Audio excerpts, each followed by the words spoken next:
Hello, everyone. Um, just a reminder again, my internship is at the Fishkill Center for Rehab and Nursing. This week, I just wanted, I guess, the title of my video I'm gonna make it is um, something either being present or being in the moment. Um, this week, I met with one of my patients on the dementia unit. She's been having some difficulty with another resident. Similar to like young children, the elderly also have back and forth arguments. One day two of them like each other, the next day they hate each other, and sometimes you kind of have to be in the middle of it. But she had actually taken a fall last night, and this morning I went to just spend some time with her. Just to check in, see how she was feeling. I know she was feeling kind of tired, her body was hurting.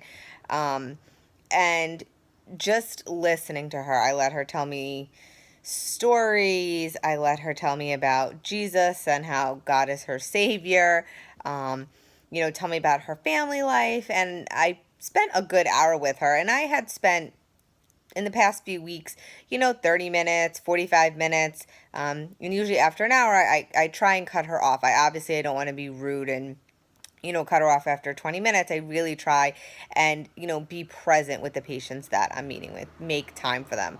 I think the worst thing is, and I get it, as social workers, you're running, you're doing 100 different things. Everybody's pulling you in a different direction. But for those patients who really need that one-on-one time, I think it makes it, very difficult when you're rushing them. After 20 minutes, you're like, okay, great, have a good day, and you go.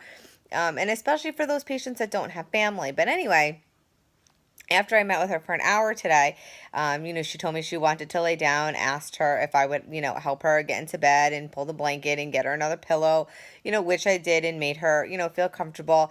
And, she grabbed my hand and she said, I just want to say thank you very much for listening to me and spending time with me. And it really touched me. I felt good. And I, explained to her, I said, of course. I said, you're very welcome. I enjoy spending time with you and, listening to you and learning from you.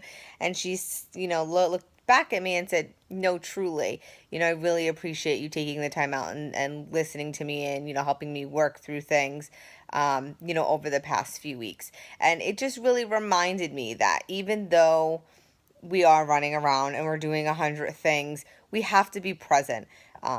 Whether that's working with the elderly, working with the youth, you really have to be present. The other part of this I wanted just to bring up is when we're doing talk therapy, um, or any type of therapy, I've learned that working with the elderly, being outside makes a huge difference. I find that when I take patients outside, to do therapy or, to talk with them or, if they're having a really bad day or they're having a lot of behaviors, if I can get them to calm down and take them outside, they relax.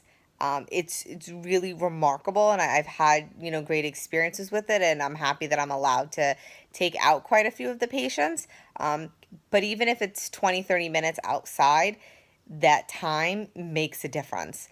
And I think that's the hard part, especially when working with the elderly, is a lot of them aren't able to go outside frequently, whether they're in like a Jerry wheelchair, a regular wheelchair, or they're demented. They don't have the opportunity just to go outside and hang out.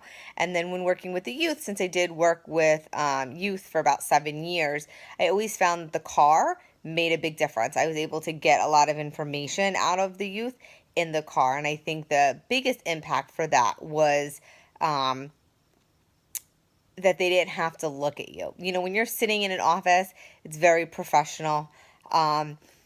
Usually patients or clients are looking at you face to face. You can be intimidating. They have a difficult time, telling you their secrets. But when you're in the car, you're focused on driving, they're behind you. They don't have that face to face contact. So I always found that when working with youth, being in the car and, driving for different road trips always made a huge difference. So I guess for this week, my biggest things are just being present no matter who you're meeting with. Really be there, really listen to them. Don't rush them. If you don't have the time, spend a different day with them. And two, when you're doing therapy or meeting with patients, try doing it the unconventional way, taking them outside, meeting somewhere that will still give them some privacy, but where it's not maybe so professional. All right, guys, have a good night. Bye.